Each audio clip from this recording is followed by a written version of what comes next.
Ya, kawan propling, beginilah tampang saya kalau lagi nulis.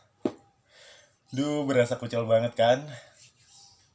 Dan di tema kali ini, saya ingin membahas mengenai buku-buku saya.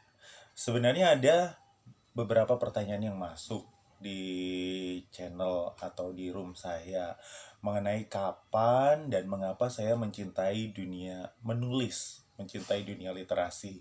Tapi tidak ada salahnya dong kalau saya mengawalinya dengan membahas buku-buku saya.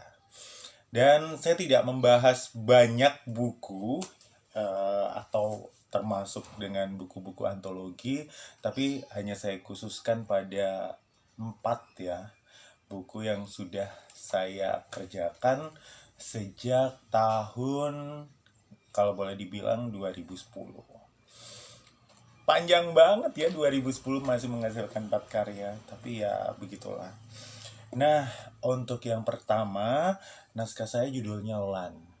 Ini terbit di tahun 2011. Sebenarnya kalau tulisannya sendiri atau idenya sendiri sudah sejak lama, mulai zaman SMA. Termasuk kenapa di sini materinya atau kisahnya mengenai kisah-kisah remaja. Tapi ini dark fiction banget. Lan adalah sosok pemuda, nama lengkapnya Erlan, tapi kenapa judulnya Lan? Saya punya makna filosofis. Kalau bahasa Jawa, Lan itu kan dan, sebuah hubungan. Tidak hanya manusia dengan manusia, tapi Erlan juga punya keterikatan kuat dengan lingkungan dan juga Tuhan. Tuh kan, balik lagi kan ke topik kita kemarin, hal-hal yang meresahkan masa kecil saya. Lalu buku saya yang terbit setelah itu masih sama. Ini diproduksi atau dipublish oleh Bayu Media Publishing. Ini kumpulan cerpen tahun 2012. Judulnya Barang yang Sudah Dibeli Tidak Dapat Ditukar Kembali. Kayak di struk-struk pembelian kan ya. Tapi memang itu sih menurut saya cerita yang paling kuat memang seperti itu. Jadi saya merekonstruksi kembali cerita Siti Nurbaya. Kalau misalkan di Siti Nurbaya orang tua si Siti menyerahkan anaknya kepada Datuk Maringgi dan ya hidupnya seperti itu yang sudah kita baca. Bagaimana ketika Siti Nurbaya diserahkan kepada Datuk Maringgi, tapi saya tidak menyebut Siti Nurbaya di sini, saya menyebutnya hanya perempuan, diserahkan pada orang yang diberikannya tapi dia sudah tidak perawan. Apakah masih akan tetap dibeli ataukah dikembalikan kepada si penjual? Dan di buku ini saya juga bercerita soal Marom dan kawan-kawan yang ada di Gili.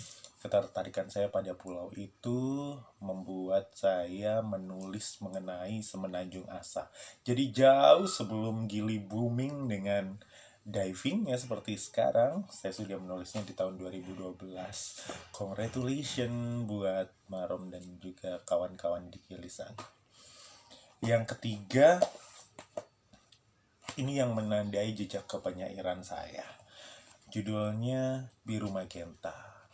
Mungkin waktu itu belum banyak buku puisi yang diciptakan berbalasan, buku ya.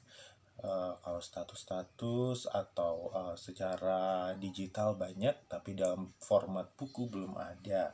Dan saya membuatnya bersama rekan saya namanya Ratna Satyafati, membuat buku ini di mana kami membayangkan diri kami duduk di dalam suatu kafe berhadap-hadapan dan membicarakan banyak hal, mulai cinta, hidup, dan lain sebagainya.